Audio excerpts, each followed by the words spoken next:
জয়গুরু। সকলকে জানাই শুভেচ্ছা এবং যথাস্থানে প্রণাম।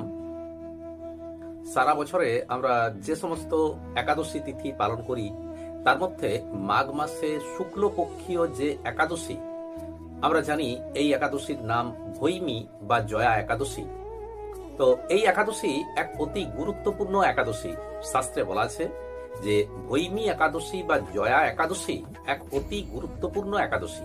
তো এই বছর অর্থাৎ ইংরেজি 2026 সালে বাংলা 1432 বঙ্গাব্দে মাঘ মাসে ভৈমী একাদশী বা জয়া একাদশী কবে পড়েছে, কবে উপবাস পালিত হবে এবং এই একাদশীর ব্রত মাহাত্ম্য, ব্রত কথা কি আজ এ সম্পর্কে আমরা পঞ্জিকা অনুসারে সেই সময় তিথি জেনে নেব।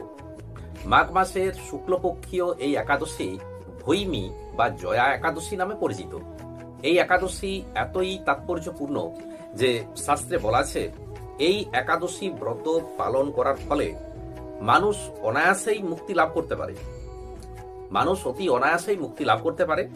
আর এই ব্রত যদি পালন করা হয় তাহলে বলা হচ্ছে সকল প্রকার দানের ফল পাওয়া যায়। সমস্ত প্রকার দানের ফল, আমরা যা কিছু দান করি না কেন, তো সেই একটা একাদশী পালন করলেই, এই ভৈমী একাদশী পালন করলেই সমস্ত দানের ফল আমরা কিন্তু অনায়াসে লাভ করতে পারি। শুধু তাই না, আরো বলা আছে যে এই ব্রত পালনের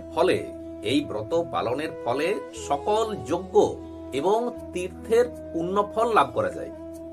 সকল যজ্ঞ, বিভিন্ন রকম যে যজ্ঞ করা হয়, আমরা মহাভারত বা অন্যান্য শাস্ত্রে দেখেছি বিভিন্ন ধরনের যজ্ঞের কথা বলা আছে।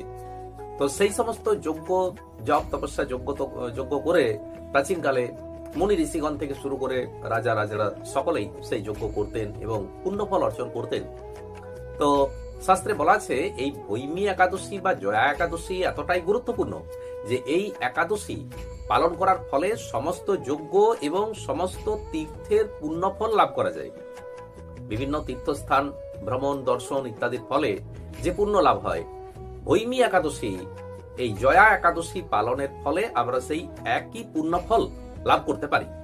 আরো বলা আছে যে এই ব্রত পালন করার ফলে ব্রত পালনকারী, যিনি ব্রত পালন করেন, তিনি কখনো প্রেতত্ব প্রাপ্তি হন না। তাকে কখনো প্রেতত্ব অর্থাৎ প্রেতরূপে, প্রেত যোনি তাকে প্রাপ্ত হতে হয় না।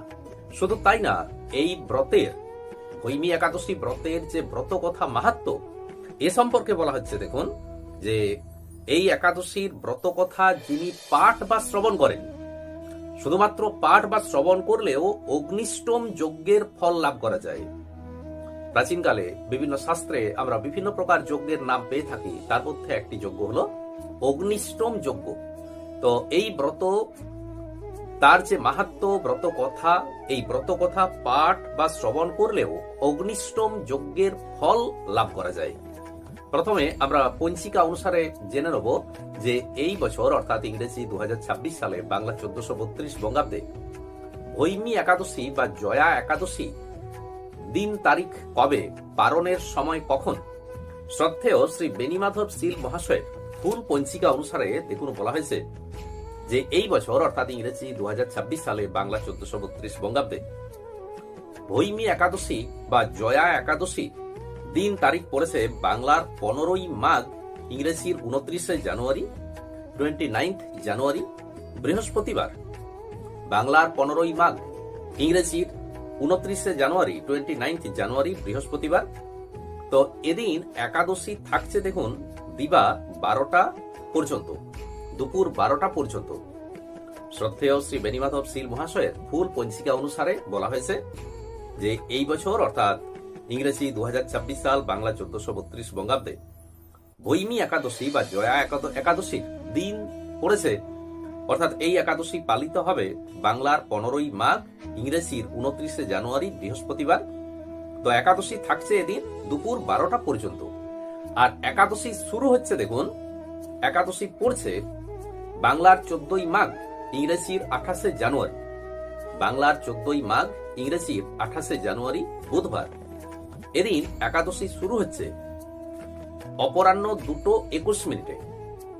অপরাহ্ন 2:21 মিনিট থেকে একাদশী শুরু হচ্ছে আর একাদশী তিথি থাকছে বাংলা 15ই মাঘ, ইংরেজির 29শে জানুয়ারি বৃহস্পতিবার দুপুর 12টা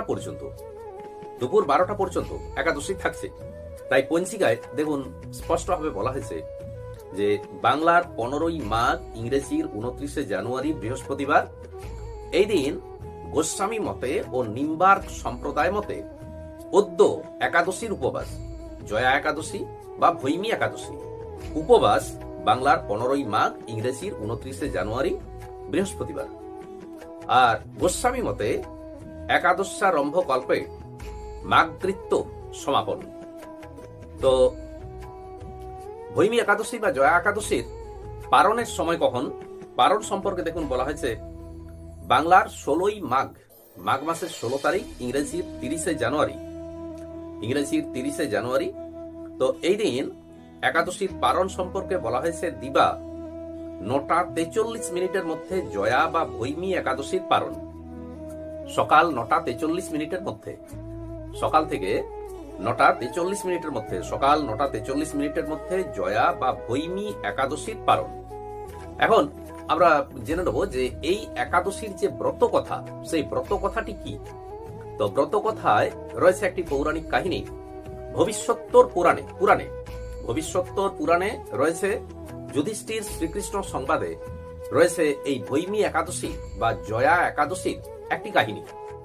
তো কাহিনীতে দেখুন বলা হয়েছে, খুব সুন্দর একটি কাহিনী, অতি মনোরম একটি কাহিনী। তো কাহিনীতে রয়েছে স্বর্গের একটি ঘটনার কথা। তো ভগবান শ্রীকৃষ্ণ এই একাদশীর ব্রত কথার যে মাহাত্ম্য, এই একাদশীর যে মাহাত্ম্য, তো সে সম্পর্কে তিনি নিজেই বলেছেন যে এই একাদশী সর্বপাপ বিনাশিনী। এই একাদশী সর্বপাপ বিনাশিনী, সমস্ত প্রকার পাপকে দূর করে এবং সর্বশ্রেষ্ঠা। ভগবান শ্রীকৃষ্ণ নিজেই বলেছেন যে এই একাদশী সর্বশ্রেষ্ঠা, পবিত্রা, অতি পবিত্র একাদশী, সর্বকাম ও মুক্তি প্রদায়িনী। মনের মধ্যে আমাদের যে সমস্ত কামনা বাসনা ইত্যাদি থাকে, তো আমরা যদি এই একাদশী ব্রত পালন করতে পারি শ্রদ্ধা নিষ্ঠার সাথে, তাহলে আমাদের সমস্ত মনের কামনা বাসনা এগুলো পূর্ণ হয় এবং মুক্তি প্রদায়িনী। আর এই একাদশী পালনের ফলে মুক্তি লাভ করা যায়। শাস্ত্রে এ কথা বলা হয়েছে। এমনকি এই একাদশীর মাহাত্ম্য যদি শ্রবণ করা হয় তাহলেও মানুষ মুক্তি লাভ করে থাকে। যুধিষ্ঠির মহারাজ একবার ভগবান শ্রীকৃষ্ণের কাছে জানতে চাইলেন যে এই ভৈমী একাদশী বা জয়া একাদশীর মাহাত্ম্য কি। এই একাদশীর মাহাত্ম্য সম্পর্কে তিনি জানতে চাইলেন। তো তখন ভগবান শ্রীকৃষ্ণ স্বর্গের একটি কাহিনীর কথা বললেন। ভগবান শ্রীকৃষ্ণ বললেন যে একসময় দেবরাজ ইন্দ্রের রাজসভায় 50 কোটি অপ্সরা একসময় নৃত্য করছিলেন। ইন্দ্রের রাজসভায় 50 কোটি অপ্সরা একসময় নৃত্য করছিলেন। তারা যখন নৃত্য করছেন, তারা যখন নাচ করছেন, তখন গন্ধর্বগণ গান গাইছিলেন। গন্ধর্বদের মধ্যে চিত্রসেন, পুষ্পদত্ত, এই সমস্ত যারা প্রধান প্রধান গন্ধর্ব ছিলেন, তারাও সেই নৃত্য গীতের আসরে তারাও উপস্থিত ছিলেন। ভগবান শ্রীকৃষ্ণ বললেন যে চিত্রসেনের কন্যার নাম ছিল পুষ্পবন্তী। আর প্রধান প্রধান যে সমস্ত গন্ধর্বগণ ছিলেন তাদের মধ্যে আরো একজনকার নাম পেলাম, যার নাম পুষ্পদত্ত। তো পুষ্পদত্তের পুত্রের নাম মাল্যবান। নৃত্যগীত যখন চলছে তখন মাল্যবান পুষ্পবন্তীর রূপ সৌন্দর্য দেখে অত্যন্ত মুগ্ধ হয়েছিলেন। মাল্যবান এবং পুষ্পবন্তী তারা দুজনেই সেই নৃত্য গীতের আসরে উপস্থিত ছিলেন। দেবরাজ ইন্দ্রের প্রীতি বিধানের জন্যই তারা সেই নৃত্য গীতের সভায় যোগদান করেছিলেন। কিন্তু পুষ্পবন্তীর রূপ সৌন্দর্যে মাল্যবান অত্যন্ত আকৃষ্ট হন। তারা নৃত্য গীতের সভায় এই যে যোগদান করেছিলেন, কিন্তু একে অপরের প্রতি আকৃষ্ট হয়ে পড়েছিলেন। তার ফলে নৃত্য গীতের সময় তাদের চিত্ত বিভ্রান্তি ঘটছিল। তারা পরস্পরের দিকে তাকিয়ে, দৃষ্টিবদ্ধ অবস্থায় তাকিয়ে কেবলমাত্র দাঁড়িয়ে রইলেন। আর এর ফলে গানের ক্রম বিপর্যয় ঘটতে লাগলো। নৃত্য গীতের সময় তাদের এই অবস্থার কারণে, অর্থাৎ একে অপরের দিকে দৃষ্টিবদ্ধ অবস্থায় তাকিয়ে আছেন, ফলে নৃত্য গীতের সভায় তাল গান ভঙ্গ হতে লাগলো। আর দেবরাজ ইন্দ্র এটি কিন্তু বুঝতে পারলেন। দেবরাজ ইন্দ্র বুঝলেন যে তারা পরস্পরের প্রতি আকৃষ্ট হয়েছে। আর তাই এই নৃত্য গীতের সভায় নাচ গানের সময় যে তাল লয় ইত্যাদি রয়েছে সেদিকে তাদের কোন রকমের কোনো খেয়াল নেই। দেবরাজ ইন্দ্র অত্যন্ত ক্রুদ্ধ হলেন। তখন তিনি তাদেরকে অভিশাপ দিলেন। অভিশাপ দিয়ে বললেন, তোমরা দুজনে পিশাচজনী প্রাপ্ত হয়ে মর্তলোকে গমন করবে, মর্তলোকে দুঃখ ভোগ করবে। ইন্দ্রের অভিশাপে তারা দুজনেই অত্যন্ত দুঃখিত হলেন। তারপর তারা হিমালয় পর্বতে দুঃখিত মনে দুজনেই বিচরণ করতে লাগলেন।